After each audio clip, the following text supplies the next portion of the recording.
Olá pessoal, voltando aqui, né, para começar com o que seria, a meu ver, o nosso primeiro método para encontrar as soluções de uma equação diferencial ordinária, linear e homogênea, né? Veja só, o nosso primeiro caso seria a respeito das equações diferenciais de coeficientes constantes. Então, o modelo da equação, né, a forma geral dela, teria essa escrita aí. Veja que eu coloquei um A, um B e um C para indicar os coeficientes. Né? Agora, esses coeficientes seriam constantes. Ok? Então, para esse caso, é que vai valer o nosso método, o método que nós vamos desenvolver aqui. Tá ok? Então, antes de começar, porque assim, o método vai parecer uma coisa que caiu do céu e tal.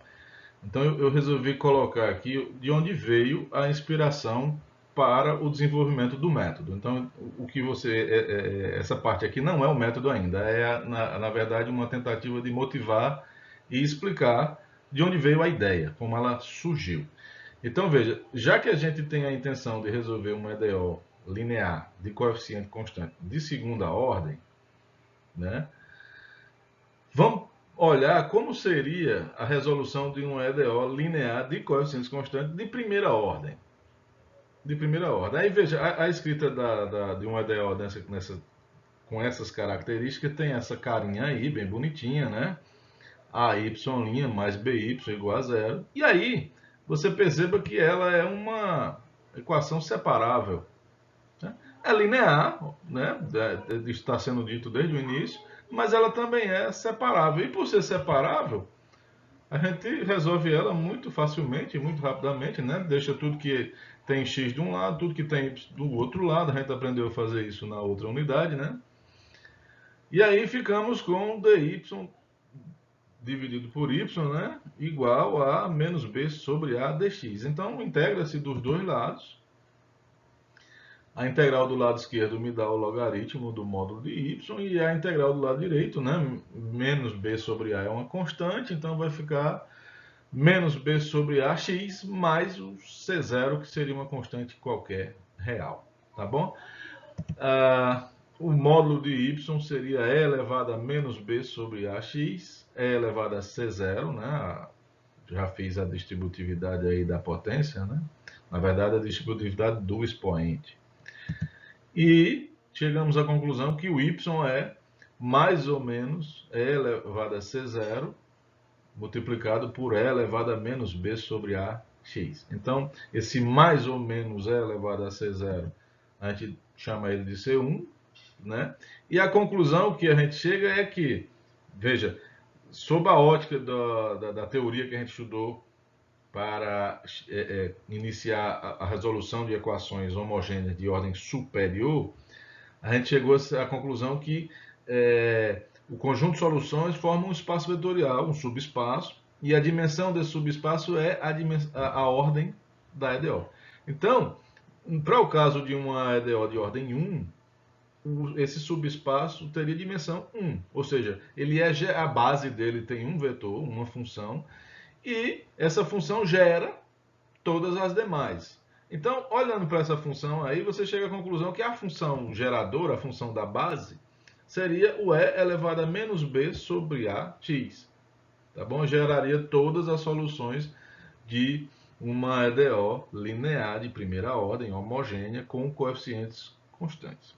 Então, dito isso, né, a pessoa, né, que passou a lidar com o problema de ordem 2 pensou o quê?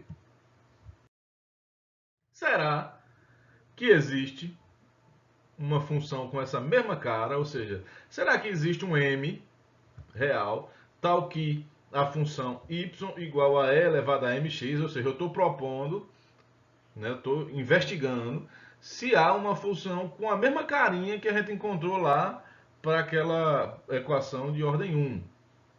Né? A gente encontrou que a solução para de ordem 1 era E elevado a menos B sobre AX, ou seja, E elevado a uma constante vezes o X. Será que essa tendência, será que isso não se repetiria aqui como uma tendência? Né? Será que no caso de ordem 2 isso não continuaria valendo? E se valer, quem seria esse M? Né? O M, para o caso da EDO de ordem 1, ele foi escrito em função dos coeficientes.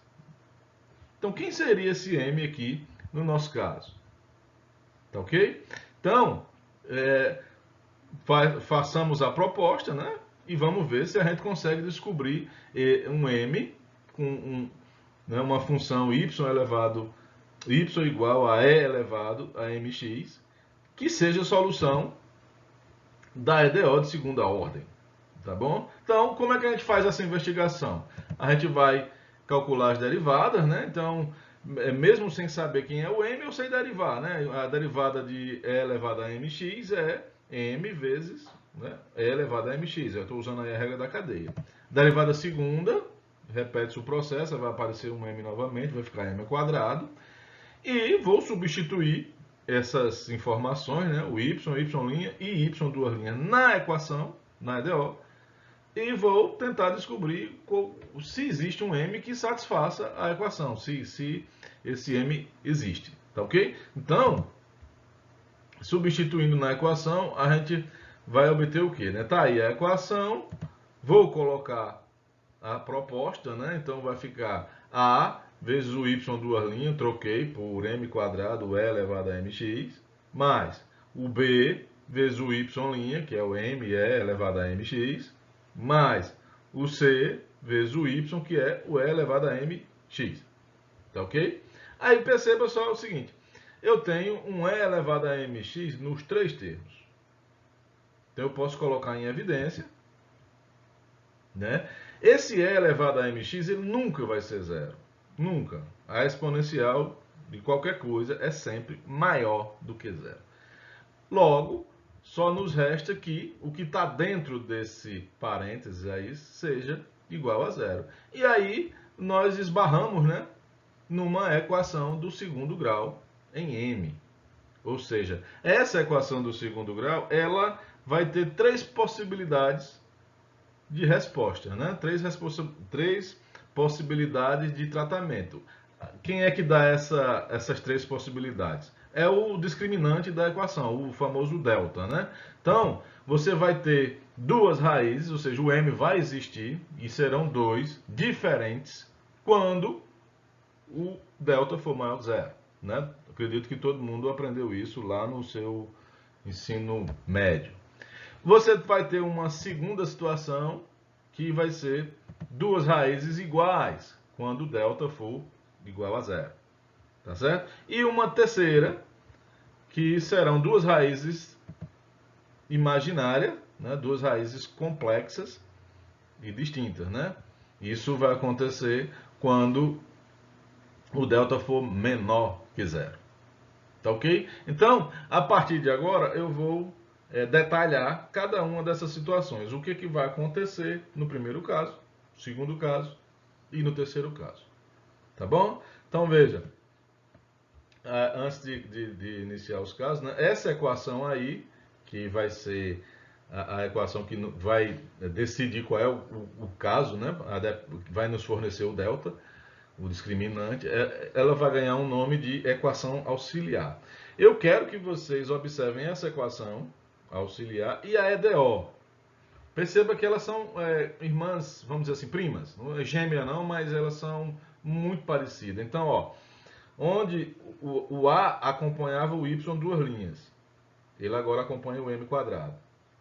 O B acompanhava o Y' na EDO, ele agora acompanha o M. O C acompanhava o Y, né? Veja que tudo está relacionado com a ordem das derivadas. Então, o A acompanha a derivada de ordem 2, então veio para o M quadrado. O B acompanhava a derivada de ordem 1, então veio para o M elevado a 1. E o C acompanhava a derivada de ordem 0, ou seja, o Y, veio para o C, veio para o termo de grau 0, que é o termo constante. Tá ok? Então você vai ter que, quando formos tratar os problemas, a gente vai olhar para a EDO e automaticamente dizer, ó, para essa EDO, a equação auxiliar é essa fulana aqui, somente. Você não vai precisar substituir e fazer essa dedução como eu fiz agora. Isso aqui é só nesse momento em que eu estou deduzindo o método. Na hora de usar, é automático. Tudo bem? Então, vamos para o nosso primeiro caso. O primeiro caso, né, você tem a EDO, segunda ordem, linear, homogênea, coeficientes constantes, e a equação auxiliar será, portanto, né, AM² mais BM mais C, e o delta, que é o B² menos 4AC, nós estamos supondo que isso seja maior que zero. Sendo maior que zero, sua tarefa vai ser simplesmente descobrir quem são as raízes dessa equação. Então, você vai pegar lá a sua formulazinha lá de Bhaskara e tal, né? Menos B mais ou menos raiz quadrada de delta sobre 2A. E aí você vai encontrar, garantidamente, né, o M1 e o M2 diferentes um do outro. Tá ok? E tendo esse M1 e M2, chegamos à conclusão que existem dois para os quais a função, qual é a função que a gente propôs? Y igual a E elevado a mx seria a solução. Então, a resposta para a pergunta que a gente fez no início é sim, existe solução, existem duas, tá bom? E essas duas serão essa carinha aí, bonitinha, né? Uma será o E elevado a m1x e a outra será o E elevado ao m2x. Então, encontrei duas. O que é muito bacana, né? Porque se a equação é de ordem 2, né, significa que o subespaço de soluções tem dimensão 2. Então, só me resta saber se essas duas funções aí são LI. E aí eu não vou fazer a verificação não, mas vocês façam aí, né, usem o Wronskiano, né, e vocês vão chegar à conclusão que essas duas funções elas são LI. Então, tendo encontrado essas duas, na verdade eu encontrei todas as soluções da EDO. Né? O que seria a solução geral da EDO? Né? A solução geral seria a combinação linear das duas, né? O C1y1 mais o C2y2 com C1 e C2 números reais quaisquer. Show? Então, morreu o boi. Acabou aí, a solução está dada e acabou. Veja, a equação de coeficientes constantes vai ser transformada numa equação do segundo grau. Sua tarefa é resolver a equação do segundo grau. Show? É um métodozinho trivial, bacaninha. Tá? Segundo caso. O nosso segundo caso é quando, né, você tem a EDO linear, coeficientes constantes, homogênea, tá? E você está supondo que, né, tá aí a equação auxiliar, estamos supondo que o delta seja zero. Nesse caso, quando o delta é zero, há uma garantia que teremos duas raízes, só que essas duas raízes são iguais. E aí vem um caso que eu dei como é que se chama? O spoiler, né? Que eu ia precisar no futuro. Uma coisa que eu vou precisar no futuro, né? E eu preciso que você anote isso agora, é o seguinte. Quando você vai lá para a fórmula de Bhaskara em busca desse M1, né? M1 e M2 é a mesma coisa, são iguais. Como é que você vai fazer, né? O menos B mais ou menos a raiz quadrada de delta sobre 2A. Não é assim? Aí o delta sendo zero, a raiz quadrada de zero é zero, e você vai encontrar, né, o M1 é o menos B sobre 2A. Show. Né? Lá na frente, daqui a pouco, eu vou, no meio das minhas contas, precisar desse menos B sobre 2A. Ele vai aparecer. Tá? E aí eu quero que você lembre que se o M1 é menos B sobre 2A, significa que menos B sobre A, eu passo esse 2 para o outro lado. O menos B sobre A é 2M1. Anotem isso aí no cantinho, guardem, porque eu vou precisar e eu não quero que quando eu usar lá na frente, pareça uma mágica. Ah, professor, de onde é que você tirou isso? É daqui. Tá bom? Show? Anota aí. Então, veja, encontrei só uma raiz, né? Na verdade, duas iguais.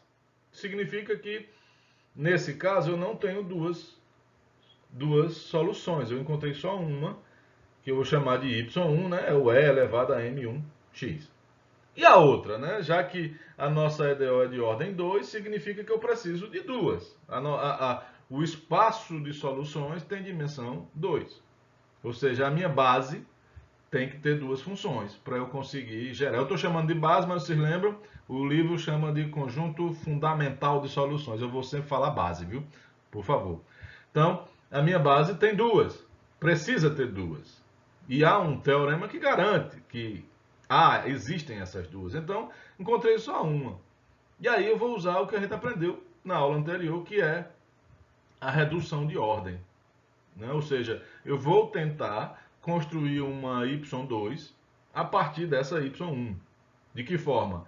Vou verificar se existe uma função u que, multiplicada por y1, né, me dá essa y2, e essa y2 seja também solução da mesma EDO. Então, como é que a gente procede nesse caso? Né?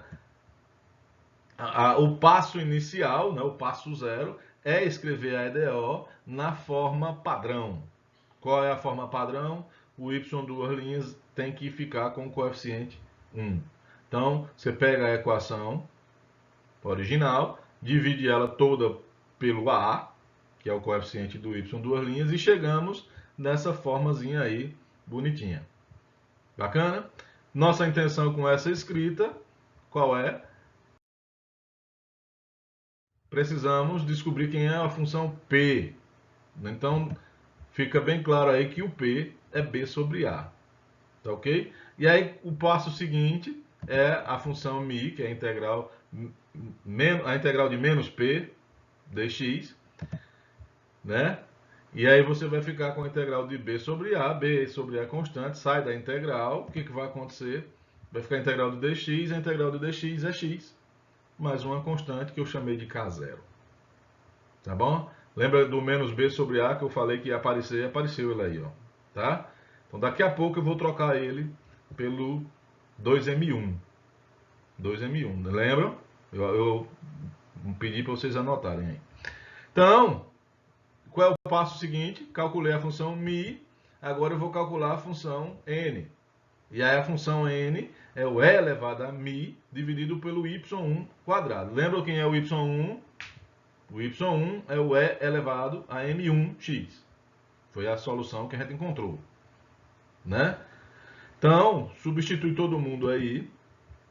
Isso vai ficar e elevado a menos b sobre ax, e elevado a k0. De onde é que veio isso? Né? É o e elevado à função μ. A função μ está aí. Tá bom? E aí eu quero que você lembre agora, né? Menos b sobre a é 2m1. Troca aí. Ficou um e elevado a 2m1 em cima. Um e elevado a 2m1 embaixo. Cancela um com o outro. Ficou só o e elevado a k0, que eu estou chamando de k1. Um cuidado que você deve ter é que esse k1 é estritamente positivo, né? Porque ele é exponencial de k0. Tá? Show? Então, encontrei a função n, muito bonitinha, só um k1 aí, maravilha. Próximo passo é a função u. Então, a função u é a integral de n dx. Então, você vai fazer a integral de k1 sai da integral, vai ficar k1x mais k2. Como dito lá atrás, lá na outra aula, esse k1 e esse k2 eu vou, né, no momento oportuno, escolher quem seria a melhor opção para cada um. Né? E aí, veja, quem é a função y2? Veja, encontrei a função u existe, ó, bacana, né? Professor, será que poderia não existir? Olha, poderia você ter chegado numa constante pura. E aí uma constante pura é um sinal de que a função que você precisa não existe. Você encontrou uma função que não serve. Né? O u ele só serve se ele depender de x. Se na sua expressão tiver x. Se não tiver x, se ele for constante, não serve. Porque aí, se ele for constante, a y2 ela seria um múltiplo da y1, e o múltiplo da y1 não serve porque não é LI. Eu preciso encontrar uma y2 LI, linearmente independente da y1. Então, veja, eu vou multiplicar a função u pelo y1, tá? Aí veja que aparece só um x aí. O que foi que eu fiz? Eu escolhi o k1 igual a 1 e o k2 igual a 0. Tá bom? Ou seja, ficou só o x, e elevado a m1. Ou seja, a função y2 é tão somente o y1, que você já tinha, multiplicado pelo x. Aí veja só. Quando você for fazer, você cair nessa situação, num EDO, cujo equação auxiliar tenha delta igual a 0, você não vai precisar fazer a redução de ordem, porque a redução de ordem é sempre a mesma. Professor, então o que eu vou fazer? Você vai encontrar o y1 e imediatamente o y2 você diz, olha, o y2 é x vezes o y1. Por quê? Porque o senhor já ensinou lá no método. O método me garante que eu posso fazer isso. Tá bom? Então esse passo a passo que eu fiz aqui é por conta de estarmos na dedução do método. Mas, na hora de usar, você não precisa deduzir. Você só vai ter que lembrar. Tá bom? Então, veja, aonde é que nós chegamos? A solução geral vai ser C1y1 mais C2y2. Né? O y1 você encontrou através das raízes da equação auxiliar. E o xy1 é a redução de ordem que garante que essa função, xy1, é também solução. E xy1 é LI com y1. Tá bom? Professor, x vezes y não é um múltiplo de y1? Não. Múltiplo é se você tiver a função multiplicada por uma constante. Aí é múltiplo. Tá bom? O y1 está sendo multiplicado por um x. X não é constante, x é variável. Tá bom? Então, y1 e xy1 são LI. Tá bom? Pronto, chegamos ao ponto final. Está resolvido o segundo caso. Bacana? Próximo caso. Tá aí mais um passinho mais explicitamente. Vamos para o terceiro caso. O terceiro caso, qual é? Você tem a EDO, equação auxiliar, né? A partir dos coeficientes da EDO, você constrói a equação auxiliar. E você tem que o delta é menor que zero. Delta sendo menor que zero significa que as raízes da sua equação auxiliar elas serão complexas. E aí, tem gente que já deve estar com desinteria já. Não, professor, eu não sei fazer equação de segundo grau com resposta complexa. Eu só sei com resposta real. Mas veja, não muda nada. Não muda nada. Você vai ter um M1, que vai ser um número complexo. O bom é que os dois, né, quem sabe o que é conjugado, sempre que você tem um polinômio e um número complexo é solução, é raiz, o conjugado dele também é. Então, como você está procurando dois, na hora que você achou um, você achou o outro. O outro é o conjugado. Então, você encontrou o M1. O M1 é alfa mais beta I. Quem é o M2? É alfa menos beta I. Professor, quem diabo é esse I aí? I é a unidade complexa, né? É o número que, né, I quadrado é menos 1, ou raiz quadrada de menos 1 da I. Tá? Dá uma olhadazinha aí no que você chegou a aprender sobre números complexos. Tá ok? Mas, professor, mas de onde é que eu vou tirar isso daí, professor? Olha, você vai resolver a sua equação do segundo grau do mesmo jeito que você resolvia antes, com números reais, com o delta maior que zero e com o delta igual a zero. O que vai acontecer? Você vai procurar o m, é menos b, mais ou menos, raiz quadrada de delta sobre 2a. Aí, o que muda nessa história? O menos b você vai saber calcular, o 2a você vai saber calcular. O que é novo é a raiz quadrada de delta, que aí é um número negativo. Então, veja só, só um exemplo para você compreender a brincadeira. Suponha que o delta tenha dado menos 4. Tá? Aí você vai ter, então, que calcular a raiz quadrada de menos 4. Dou uma situação hipotética, tá bom? Raiz quadrada de menos 4. Aí, o que você vai fazer? Você vai escrever esse menos 4 como 4 vezes menos 1. Tá? Aí você vai usar uma propriedade que não existe, ó, isso não existe, mas funciona. Não vai dizer que o professor ensinou isso, essa propriedade aqui existe, essa propriedade não existe, não é válida, mas funciona. Então é como se fosse um atalho para você chegar na resposta, tá? Então, você vai pegar essa raiz e vai transformar no produto de duas. Tá certo? A raiz de 4 você vai calcular como sempre calculou, é 2. E esse raiz de menos 1 é o i. Então, quando você encontrar o raiz de menos 4, você vai simplesmente trocar por 2i. E daí em diante, ó, faça suas contas como esse i é uma constante como qualquer outra. A diferença é que ele elevado ao quadrado dá menos 1. Show? Então não tem mistério como se faz como se encontra as raízes complexas. Equação de Bhaskara, a mesmíssima equação de Bhaskara, na hora de calcular a raiz quadrada de delta, você lembra disso aí que eu falei? Acabou-se. Não tem o que mais ser dito não a respeito. Tá bom? Então, veja. Fui lá na fórmula de Bhaskara, encontrei o M1, encontrei o M2, tá certo? E aí você vai voltar para as suas funções. Y1. Quem é o Y1? É o E elevado a M1x. Quem é o Y2 vai ser o E elevado a M2x. Aí veja, como o M1 é alfa mais beta i, então o Y1 vai ficar assim, E elevado a alfa x multiplicado por E elevado a beta xi. Mesma situação para o Y2, né? Você vai transformar no produto de duas potências. Aí você deve estar coçando a cabeça. O E elevado a alfa x, professor, beleza, já aprendi, né? São números reais, bacana. Agora esse eu já não estou gostando desse número complexo. E agora a potência com o expoente complexo, aí que a casa caiu mesmo, né? E aí eu quero abrir um parênteses, né? Isso não está no livro. O livro supõe que você já sabe disso. E ele sai distribuindo lá como se isso fosse completamente natural para vocês. Para mim não é natural. Está falando de quê, professor? O que vem a ser o E elevado a um número complexo, né? Na verdade, não é um número complexo qualquer, é alguma coisa I. O que vem a ser esse troço? Né? O livro simplesmente diz, olha, que esse troço é isso aqui, assim assado, e quer que você aceite como se isso fosse muito natural.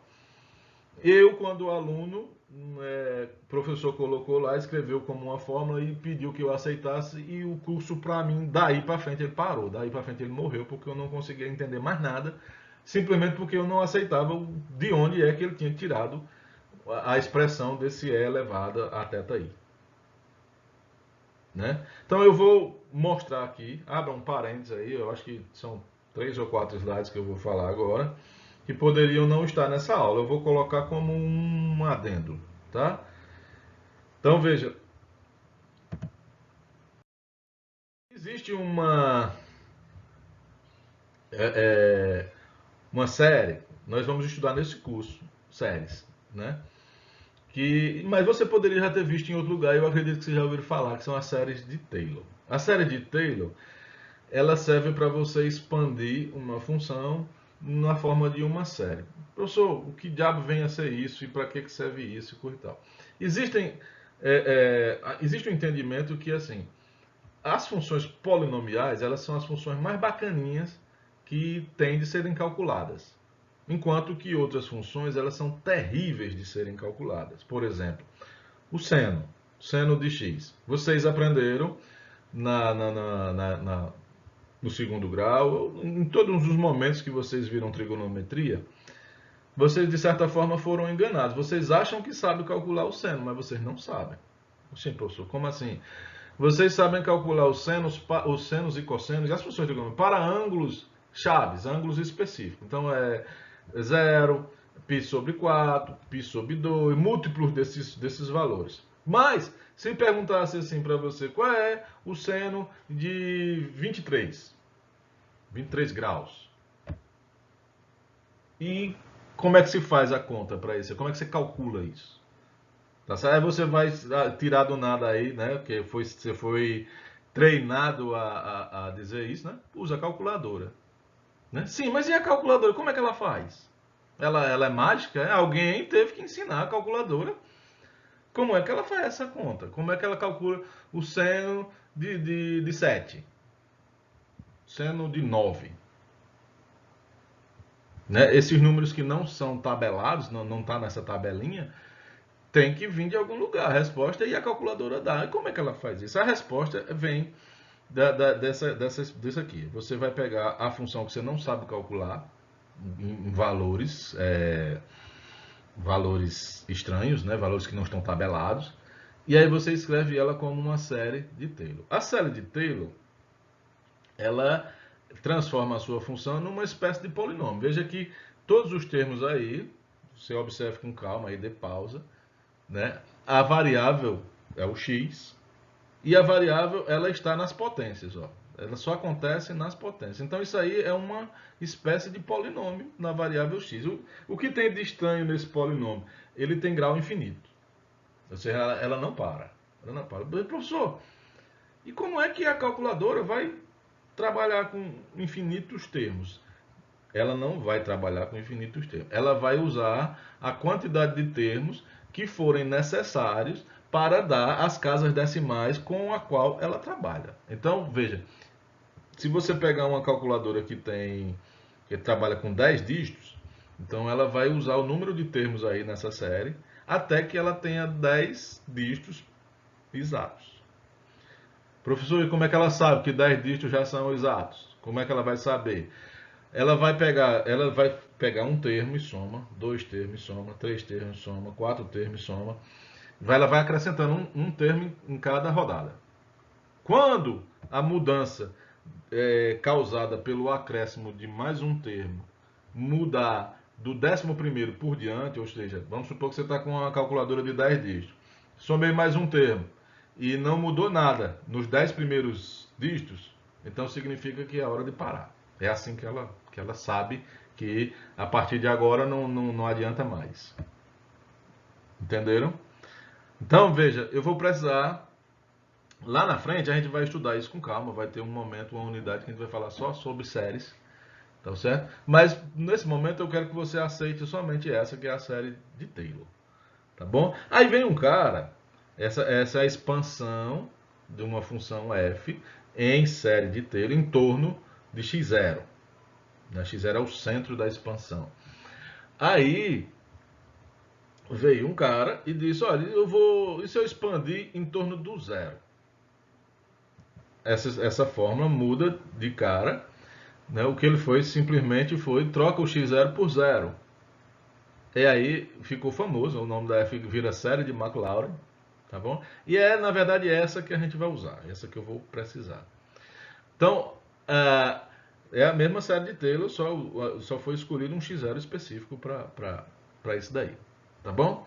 Aí, veja, se você pegar, vou pegar a minha função vai ser o seno de x. Para você usar isso daí, aí você vai precisar, ó, o f de 0 é o seno de 0. F' de 0 é a derivada do seno em 0. F duas linhas em 0 é a derivada do seno duas vezes no 0. Tá entendendo? Então façam isso aí. Eu não vou colocar aqui não, porque o meu tempo já está se estendendo. Mas você calcule a função seno e todas as suas derivadas, faça isso até a sexta ou a sétima derivada, e depois substitui o resultado tudo no zero. Aí você vai substituir nessa fórmula que está aí na sua tela.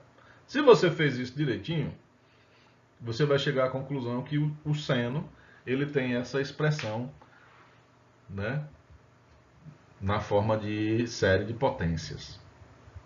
Tá ok? Então é assim que a sua calculadora calcula o seno de qualquer valor. Tá bom? Porque calcular potências de x é fácil, não é? Então ela vai usar quantos termos nesse somatório? O número que for necessário para que você tenha o valor, o número de casas com a qual ela está trabalhando. Então você está trabalhando com HP tem 15 casas decimais, então ela vai sair somando os termos, somando, até ter as 14 casas decimais perfeitas e aí ela para. Show? Faça isso, repita o processo para a função cosseno. Então você vai pegar a função cosseno, vai derivar ela, sei lá, 8 vezes e depois substitui todas essas a função cosseno e suas derivadas no zero. Traz para essa expressão aí que é a série de Maclaurin, substitui, aí você vai chegar à conclusão que a função cosseno tem essa cara aí, bonita, linda. Show?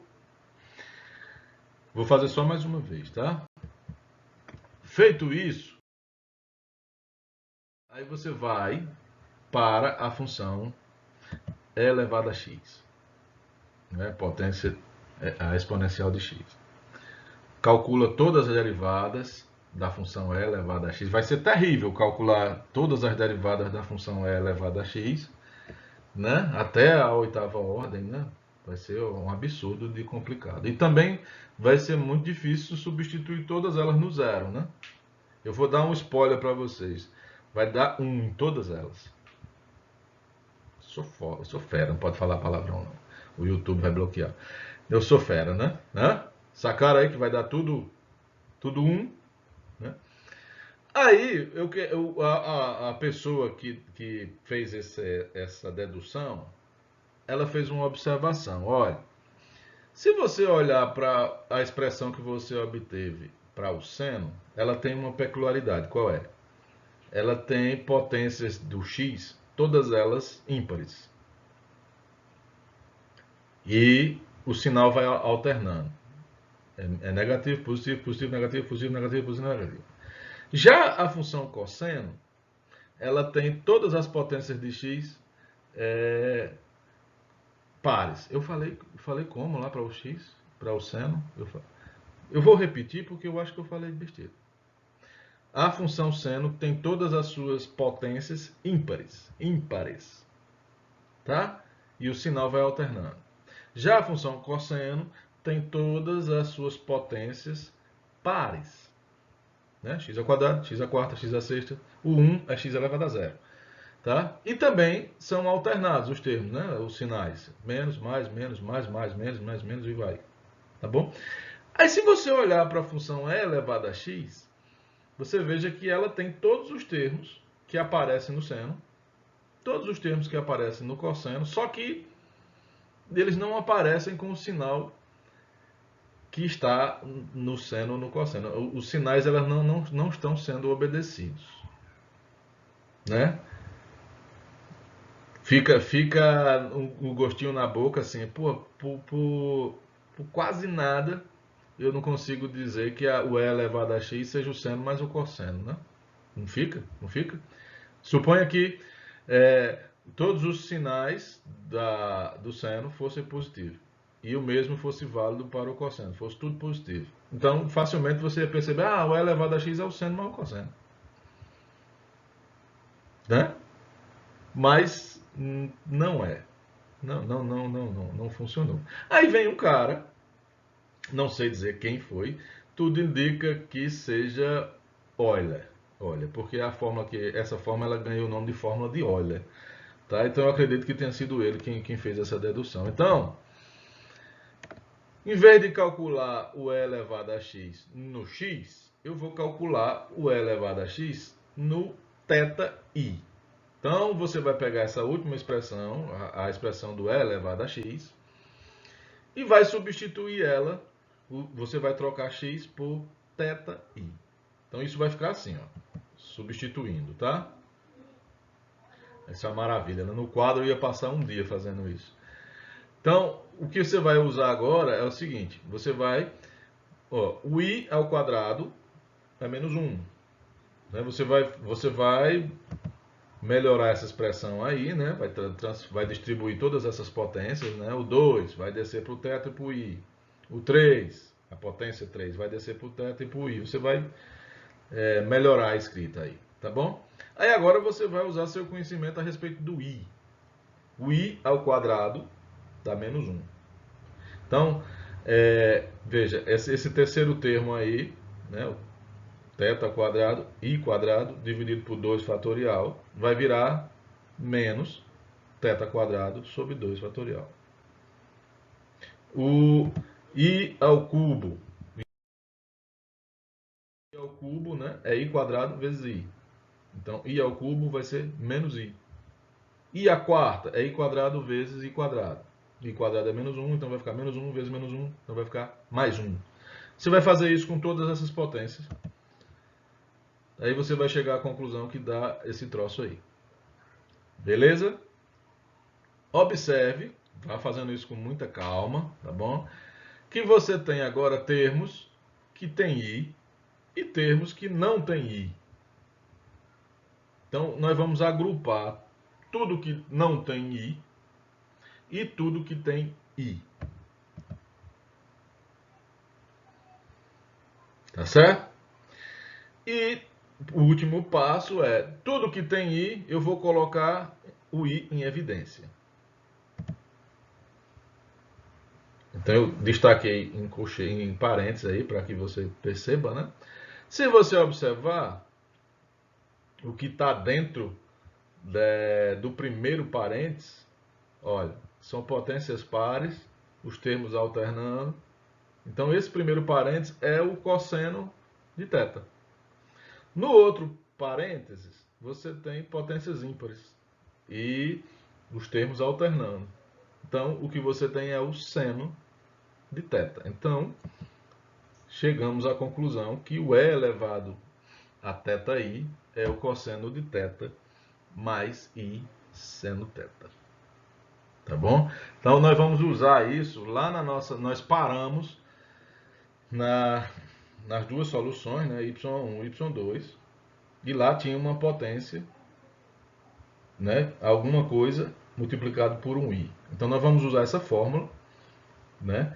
E aí onde está E elevado a alguma coisa i, nós vamos trocar pelo cosseno de alguma coisa mais i seno de alguma coisa. Ficou claro? O livro joga essa fórmula aí do nada. Espero ter ajudado, tá? Então voltamos para onde nós estávamos. Onde é que a gente estava? Né?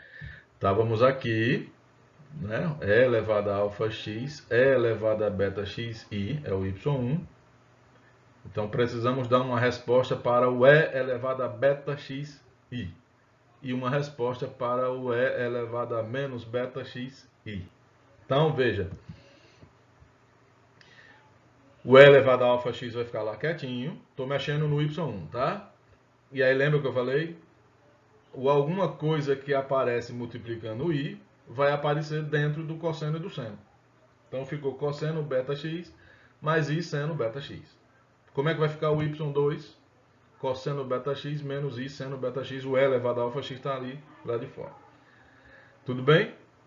Não se preocupem, porque essa escrita para o y1 e y2 ela ficou muito feia, muito horrorosa e ainda ela é complexa. Então nós vamos fazer um pouquinho a mais para ver se a gente melhora, tá? A gente aprendeu que o conjunto de soluções é um subespaço, tem dimensão 2. Só que essa aí é uma base, tá resolvido. Só que não existe uma única base, existem infinitas bases. Então eu vou ver se, usando essas duas, eu construo outra base. E essa outra base seja mais bonitinha do que essa daí. O que eu estou chamando de mais bonitinha? Se não tivesse esse i aí, seria legal. Eu ficasse com uma função real. Essa função aí é complexa. Não é do nosso interesse, né, trabalhar com funções complexas. Aqui não, tá? Então, vamos ver, tenham só mais um pouquinho de paciência, porque o final é bacana, é legal para você. Então, mas veja, essa escrita aí a gente vai se livrar. Mas a necessidade de encontrar o M1 e o M2 complexo não foge. Você vai ter que encontrar. Tá bom? Então, veja, se chegamos até aí, significa que a solução geral vai ser uma combinação linear do y1 do y2.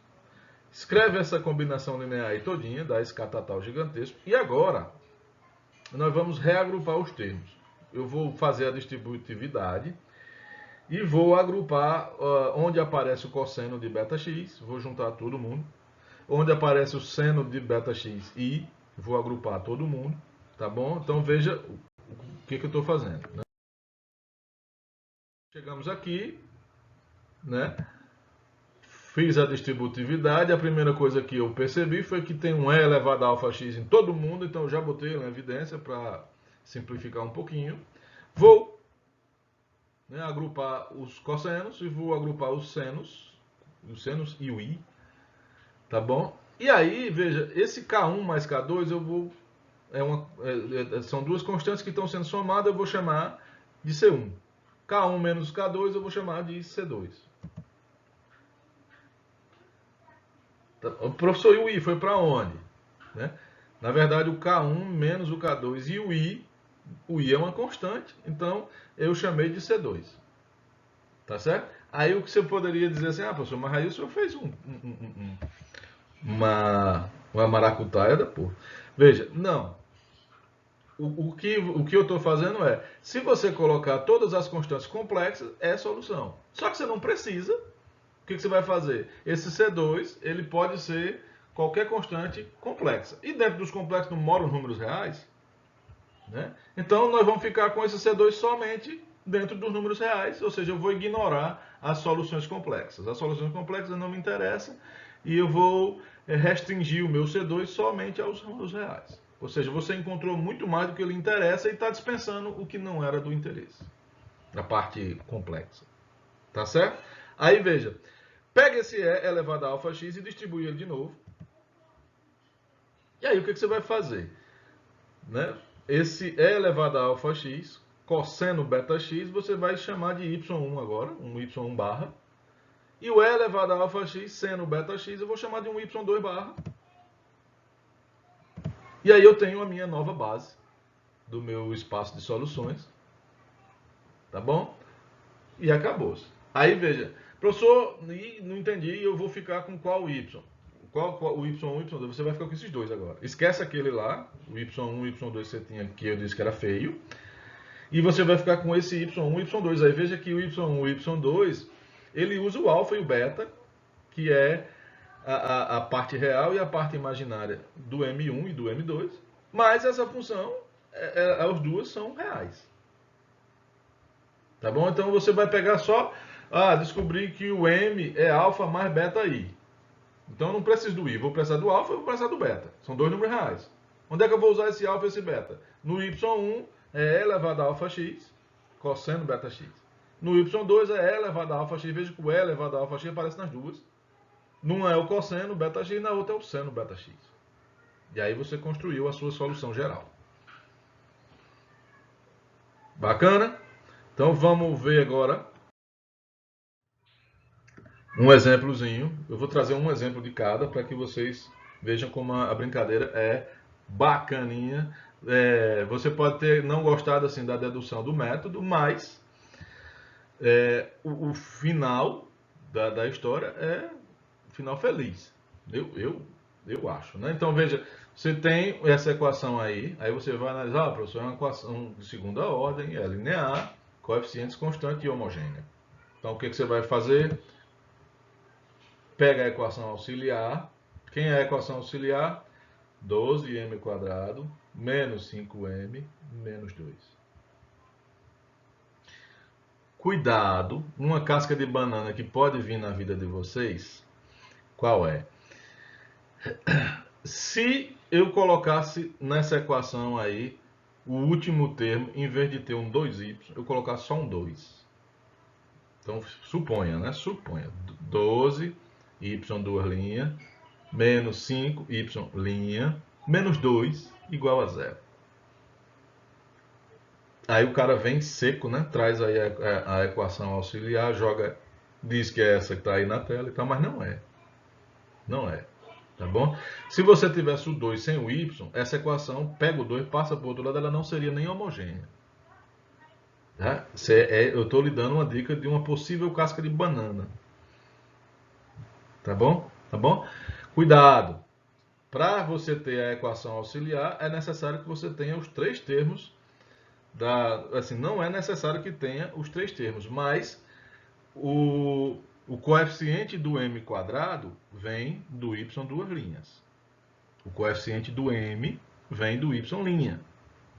E o coeficiente livre, né, vem do y. Se algum deles não tem, significa que na equação auxiliar vai ser zero. Tá bom? Então, pegamos a equação, construímos aí a equação auxiliar, é imediata. Calcula-se o delta. Né? Eu não vou calcular, eu vou, né, trazer aqui as respostas. Vocês façam aí devagarzinho na ponta do lápis e descubra as raízes dessa equação. Tá? Então, se você fez direitinho, você vai chegar aí que uma é 2/3 e a outra é menos 1/4. Acabou-se. Você só tem que lembrar o seguinte, bom, uma solução vai ser e elevado a m1x. Não esqueça do x, viu? Se você colocar só e elevado a 2/3, está errado. E elevado a 2/3 de x, ou 2x sobre 3. Tá? Quem é a outra? E elevado a m2x. Né? E o m2 é menos 1/4 x. Coloca o x. Solução geral, C1y1 mais C2y2. Acabou-se. Está feita a solução. Encontrei todas as soluções. Bacana? Mais um exemplo. Suponha que você tem essa equação aí, novamente, uma EDO de segunda ordem linear, homogênea, está todos os termos aí, né? Poderia não estar, mas, veja, você vai construir a sua equação auxiliar conforme eu lhe ensinei, né? Qual é a equação auxiliar? M² menos 10m mais 25. Cuidado, uma outra casca de banana, o cara pode colocar os termos da equação escrito em ordem diferente. Eu poderia colocar o 25y menos 10y'. Tá? Cuidado, que casca de banana é o que mais pode ter. Aí, se não é da minha parte, eu não gosto dessas coisas e tal. Mas assim, você pode prestar um concurso e vir com esse tipo né? Eu já vi as piores coisas em concurso, sabe? Terrível. Parece correr de quem não tem o que fazer. Aí, veja, encontrei a equação, você vai resolver a equação, e aí você chegou à conclusão que temos duas iguais.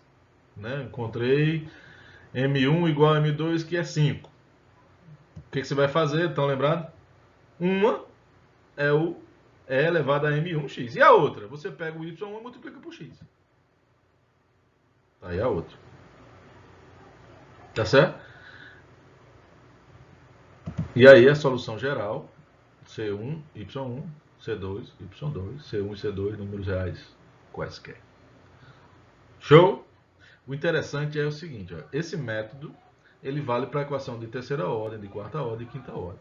E aí, por exemplo, quando você pega uma equação de quinta ordem, você vai ter uma equação de quinto grau. Vamos supor que você saiba encontrar as raízes. Aí você encontrou duas iguais. No meio das 5 tem duas iguais.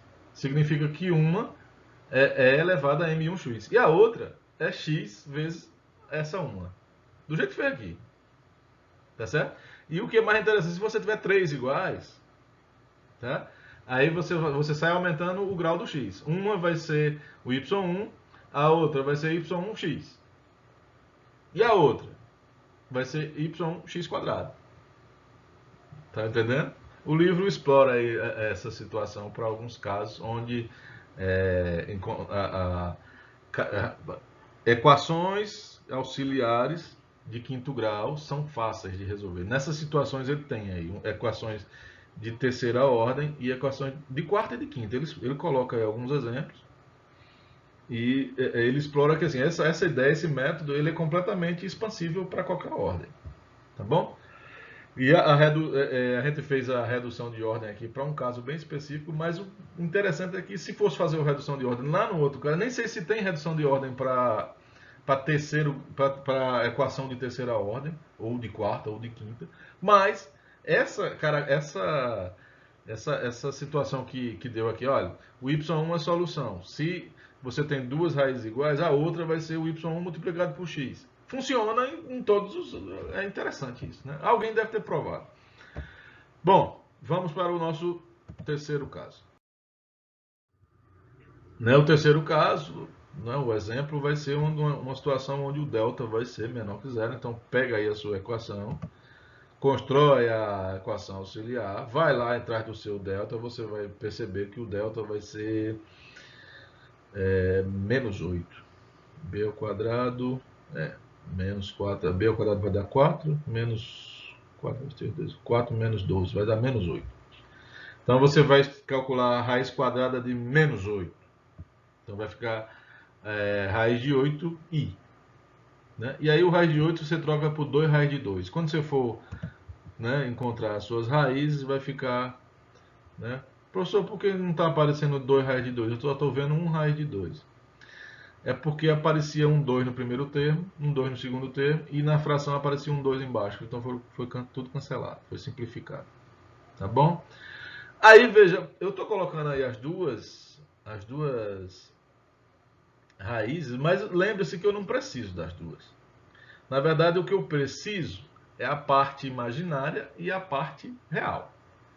Quem é a parte real eu chamei de alfa, e a parte imaginária eu chamei de beta. Estão lembrados? Estão lembrados? É só isso que eu preciso. Então eu preciso que você olhe para isso daí e conclua o seguinte: olha, o alfa é menos 1/3. E o beta é a raiz de 2 sobre 3. Estão lembrados? Mas, professor, se eu olhar na primeira, o beta tem sinal positivo. E na de baixo tem sinal negativo. Tanto faz. Tanto faz, porque o beta ele vai entrar dentro de uma função, de um cosseno. E o cosseno é par. Então, cosseno de menos x é igual ao cosseno de x. Então, dá no mesmo. Tá certo? Então, aconselho que o beta você pegue sempre o positivo. Tá? Então, o que, que eu vou fazer com esse alfa e com esse beta? Então, lembrado, a minha função y1 é e elevado a alfa x, cosseno beta x. Então, você traz o alfa para cima do e traz o beta para dentro do cosseno. Como é o y2?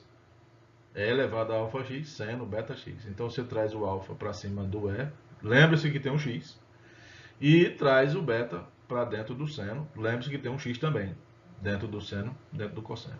E aí, acabou-se. A solução geral é essa que está aí na sua tela. Bacana? Bom, ficamos por aqui, tá bom? Essa ideia, esse método funciona para equações de ordem 3, 4, 5, entendeu? O livro, ele coloca lá alguns exemplos, e não tenham medo, a ideia é sempre a mesma. Se ele colocar uma de ordem 3, é porque a equação auxiliar vai ser uma equação que é simples resolver, encontrar as raízes. Se ele colocar uma de ordem 4, é a mesma coisa. Pode ter certeza que a de ordem 4 é uma equação biquadrada. Para quem estudou, lembra lá do nono ano, o que é uma equação biquadrada, você resolve usando Bhaskara da mesma forma. Tá bom? Então não tenha medo, o método se estende para ordens maiores. Não trouxe aqui, tá? Meu foco é de ordem 2, mas eu aconselho que vocês resolvam os exercíciozinhos que possam ter na nossa lista. Eu acredito que eu devo ter colocado, e os que tiveram no livro também. Tá bom? Então, fiquem com Deus, todos na paz aí, né? Todo mundo em casa. Álcool em gel, tá bom? Cuidado na vida, tá? Fiquem todos com Jesus. Um grande abraço.